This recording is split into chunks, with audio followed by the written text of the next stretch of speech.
누가복음 9장. 예수님께서 12제자를 부르시고 이들에게 귀신을 이기고 병을 고치는 능력과 권세를 주셨습니다. 그리고 하나님 나라를 전하고 병을 치료하려고 이들을 보내셨습니다. 예수님께서 말씀하셨습니다. 여행을 위해 아무것도 챙기지 마라. 지팡이나 가방이나 또는 빵이나 돈이나 챙기지 마라. 옷도 두 벌을 준비하지 마라. 어느 집에 들어가든지 떠날 때까지 그 집에 머물러라. 만일 너희를 받아들이지 않으면 그 마을에서 나올 때에 내 발에서 먼지를 털어버려라. 이것이 그들에게 경고하는 증거가 될 것이다. 제자들이 떠나 온 마을을 두루 다니면서 복음을 전파하고 가는 곳마다 사람들을 고쳐주었습니다. 분봉왕 헤롯은 일어나는 모든 일을 듣고 매우 혼란스러웠습니다. 그것은 어떤 사람들은 세례자 요한이 죽었다가 다시 살아났다고 말하고, 어떤 사람들은 엘리야가 다시 나타났다고 하고, 또 어떤 사람들은 옛 예언자 중에 하나가 다시 살아났다고 하였기 때문이었습니다. 헤롯이 말했습니다. 내가 요한의 머리를 잘랐는데 이런 소문이 들리는 그 사람은 도대체 누구인가? 헤롯은 예수님을 한번 만나보려고 하였습니다. 사도들이 돌아와서 자기들이 했던 모든 일들을 예수님께 말씀드렸습니다. 예수님께서 제자들을 데리고 베세다라고 불리는 마을로 가셨습니다. 사람들이 이 사실을 알고 예수님을 따라왔습니다. 예수님께서 이들을 반기시며 하나님 나라에 대해 말씀하셨습니다. 또한 치료받아야 할 사람들을 치료해 주셨습니다. 날이 저물기 시작할 때 12제자들이 예수님께로 와서 말했습니다. 우리가 있는 곳은 빈들이니까 사람들을 보내십시오. 그래서 근처 마을과 농가로 가서 잠잘 곳을 찾고 먹을 것을 얻게 하십시오.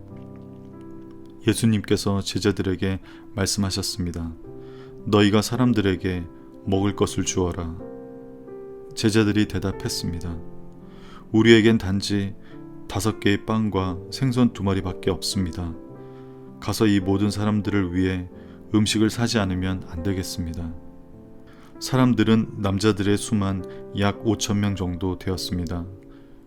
예수님께서 제자들에게 사람들을 50명씩 무리지어 앉게 하여라 하고 말씀하셨습니다. 제자들이 예수님의 말씀대로 사람들을 앉게 하였습니다. 예수님께서 빵 5개와 생선 2마리를 들고 하늘을 우러러보며 감사 기도를 하셨습니다. 그런 후에 제자들에게 떼어주며 사람들 앞에 내놓도록 하셨습니다. 사람들이 모두 먹고 배가 불렀습니다. 또한 남겨진 조각들을 모으니 12바구니에 가득 찼습니다. 예수님께서 홀로 기도하고 계실 때였습니다. 예수님께서 함께 있는 제자들에게 물으셨습니다. 사람들이 나를 누구라고 하느냐? 어떤 사람들은 엘리야라고도 합니다. 또 어떤 사람들은 옛 예언자 중에 하나가 다시 살아났다고 합니다. 예수님께서 제자들에게 말씀하셨습니다. 그러면 너희는 나를 누구라고 하느냐? 베드로가 하나님의 아들 그리스도이십니다. 라고 대답하였습니다. 예수님께서 제자들에게 이 사실을 아무에게도 말하지 말라고 엄히 말씀하셨습니다. 인자가 많은 고통을 받고 장로들과 대제사장들과 율법학자들에게 배척을 받아야 한다. 또한 죽임을 당한 후 3일째 되는 날에 다시 살아날 것이다. 예수님께서 모두에게 말씀하셨습니다. 누구든지 나를 따라오려거든 자기를 부인하고 매일 자기 십자가를 지고 나를 따르라. 자기의 생명을 건지려고 하는 사람은 잃을 것이다. 그러나 나를 위해 자기 생명을 잃는 사람은 자기 생명을 건질 것이다. 만일 이 세상을 모두 얻고도 자기를 잃거나 빼앗기면 무슨 유익이 있느냐? 누구든지 나와 내 말을 부끄러워하면 인자도 자신의 영광과 아버지의 영광과 거룩한 천사의 영광으로 올 때 그를 부끄러워할 것이다. 내가 진정으로 말한다. 여기 서 있는 사람 중에 몇 사람은 죽기 전에 하나님의 나라를 볼 것이다. 이 말씀을 하신 지 8일 뒤에 예수님께서 베드로와 야고보와 요한을 데리고 기도하러 산으로 올라가셨습니다. 예수님께서 기도하시는 동안 얼굴 모습이 변하고 옷이 하얗게 빛났습니다. 그때 두 사람이 예수님과 함께 이야기를 하고 있었습니다. 이들은 모세와 엘리야였습니다. 그들은 영광스러운 모습으로 나타나 예루살렘에서 이루실 예수님의 죽음에 대해 말씀을 나누고 있었습니다. 베드로와 같이 있던 다른 제자들이 잠을 이기지 못하고 졸다가 깨어났습니다. 그리고 예수님의 영광을 목격하고 다른 두 사람이 예수님과 함께 서 있는 것을 보았습니다. 모세와 엘리야가 떠나려고 하자 베드로가 예수님께 말씀드렸습니다. 선생님, 우리가 여기 있는 것이 좋겠습니다. 저희들이 천막 셋을 세우겠습니다. 하나는 선생님을 위하여, 하나는 모세를 위하여, 또 하나는 엘리야를 위하여 말입니다. 베드로는 자기가 무슨 말을 하는지도 알지 못했습니다. 베드로가 이 말을 하고 있을 때 구름이 일어나서 그들을 뒤엎었습니다.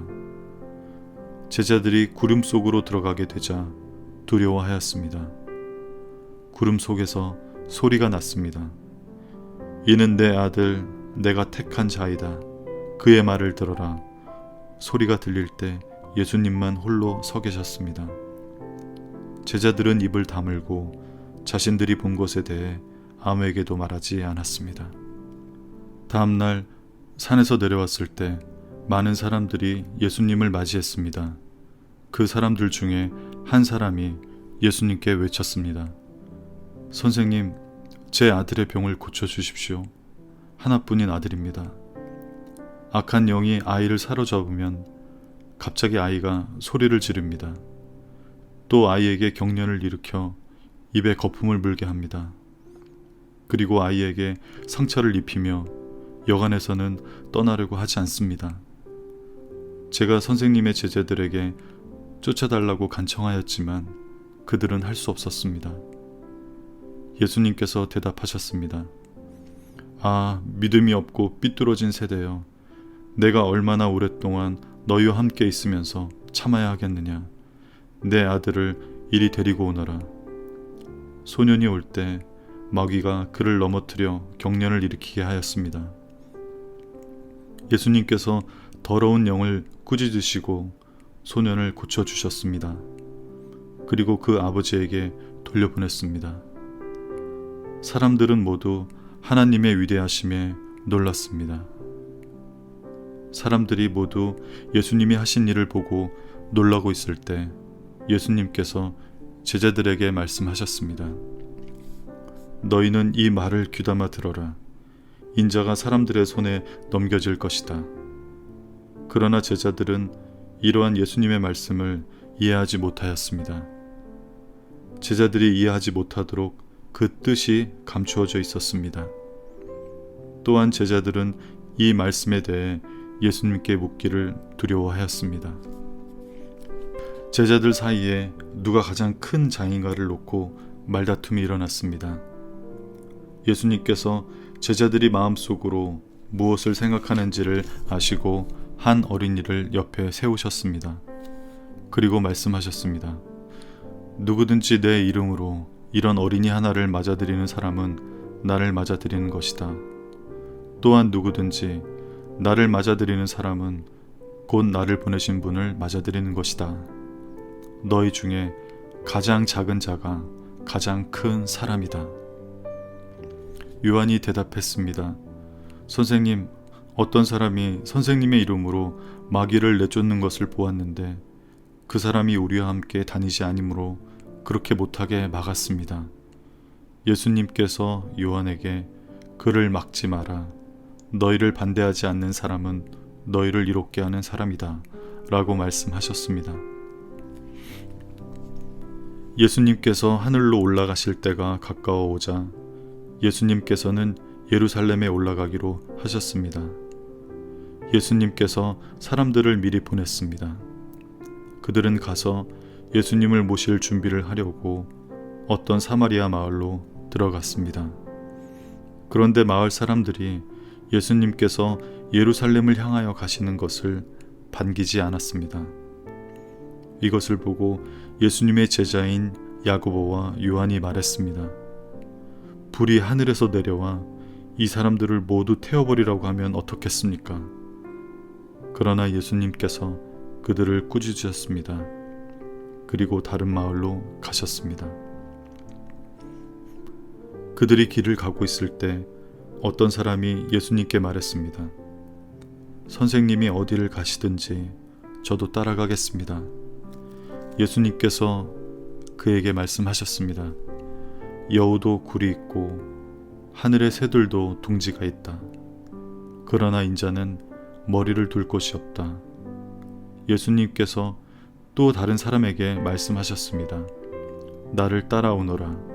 그러자 그 사람이 말했습니다. 먼저 제 아버지의 장례를 치르게 해주십시오. 예수님께서 그에게 말씀하셨습니다. 죽은 사람들에게 죽은 자를 묻게 하고 너는 가서 하나님 나라를 전파하여라. 또 다른 사람이 말했습니다. 주님, 저는 따라가겠습니다. 다만 먼저 가족들에게 작별 인사를 하게 해주십시오. 예수님께서 그에게 말씀하셨습니다. 누구든지 쟁기를 잡고 뒤를 돌아보는 사람은 하나님 나라에 알맞지 않다.